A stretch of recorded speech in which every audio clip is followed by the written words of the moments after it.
नमस्कार, कसे आहात सगळे? चला, काय काय बेत चाललाय आज 31 डिसेंबरचा.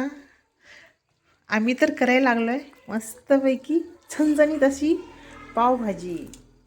छान तयार झालेली आहे. चाललंय कधीपासून. चला म्हटलंय की व्हिडिओ काढा. मस्तपैकी पावभाजी तयार झालेली आहे आणि ही करणार आहे. चीज पण टाकणार आहे. इकडं आहे चीज चीज आणि बटर पण आहे. त्याला बटर जरा टाकूया, थोडं थोडं टाकायचं शिजत येईपर्यंत. छान टेस्ट येते. मस्तपैकी अमूलचं बटर आणलेलं आहे आणि इकडं आहे चीज पण आहे. हे नंतर टाकायचं. पावभाजी एक मसाला टाकला आहे, म्हटलं कमी जास्त असं म्हणून 2 आणले होते. हे बघू शकते असं करायचं झालेलं आहे छानपैकी. इकडं पाव पण आणलेत 2 डझन. आता तेलावर किंवा तुपावर किंवा बटरवर तळाया भाजायचे जरा. छान आहेत, फ्रेश फ्रेश एकदम गरम आहेत. आम्ही गेलो बेकरीत आणि आलेलेच होते, म्हणजे भट्टीमधून. छान एकदम ताजे पाव आहेत. तर आता इकडे पाव पण भाजून घेते आणि इकडे बघू शकते भाजी पण होत आलेली आहे.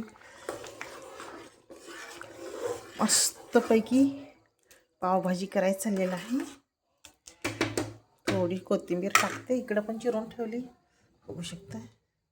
इथं पण आहे वरून टाकण्यासाठी, तर ठेवलेली आहे.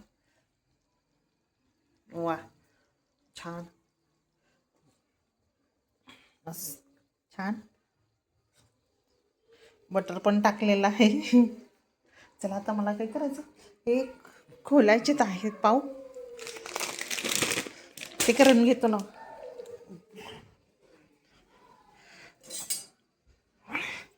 तळून भाजून घेतो ना त्याच्यावर गरम तव्यावर तूप टाकून. आता हे मला काय करायला लागेल, फोन ठेवायला लागेल आणि मग हे सगळं करायला लागेल. त्यामुळे आता चला करून घेतो आता मस्त. कोणाला आवडते पावभाजी?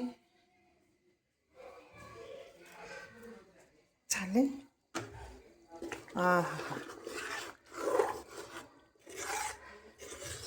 मस्त. याच्यामध्ये बटाटा, ढोबळी मिरची, आणखीन काय कोबी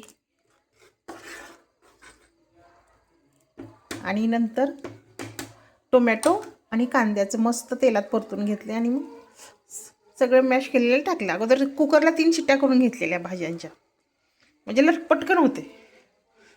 आणि शॉपिंग करून आलो, घेऊन आलो आपले पाव. ते चला घेतो करून आता मस्त पावभाजी. या खायला.